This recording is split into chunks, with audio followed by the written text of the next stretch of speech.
For public schools, spring means testing season, and in the Rockbridge County area in Virginia, teachers are feeling the heat. In graduate school, we were told teachers do not teach to the test. Well, it's impossible not to.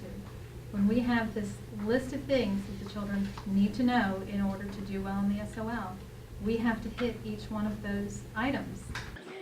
You did a good job with your SOL review today. Every year at this time, local schools administer state-mandated tests called the Standards of Learning tests.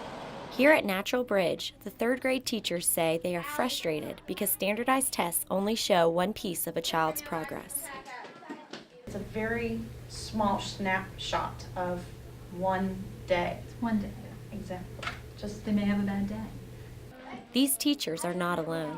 In an informal survey, 91% of teachers in Rockbridge area schools said they feel the need to teach to the test to prepare students for the SOLs.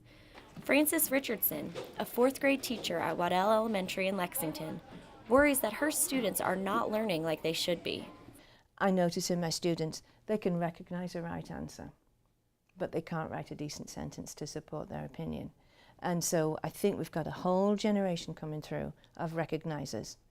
And that's not what we need in business, it's not what we need in civics, it's not what we need in any branch of life. We don't need people who can just guess at right answers. We need them to be able to think things through. One Rockbridge County teacher decided to take an active role in her students' testing.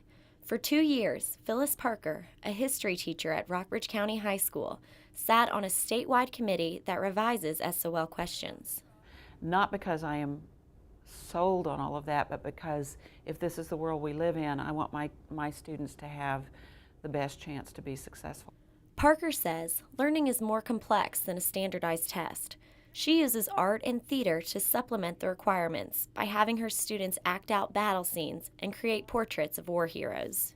I teach the way I teach because that's the way I believe in teaching, and I know it's successful. Parker often says that no one's tombstone will say whether he or she passed the SOLs. A student can fail the SOLs and still graduate to the next grade. Some people fall in the cracks in that. That's okay. I mean, it's the world that we live in. The world's not perfect. The debate will likely continue while state officials use this month's scores to grade the schools. This is Morgan Holt with the Rockbridge Report.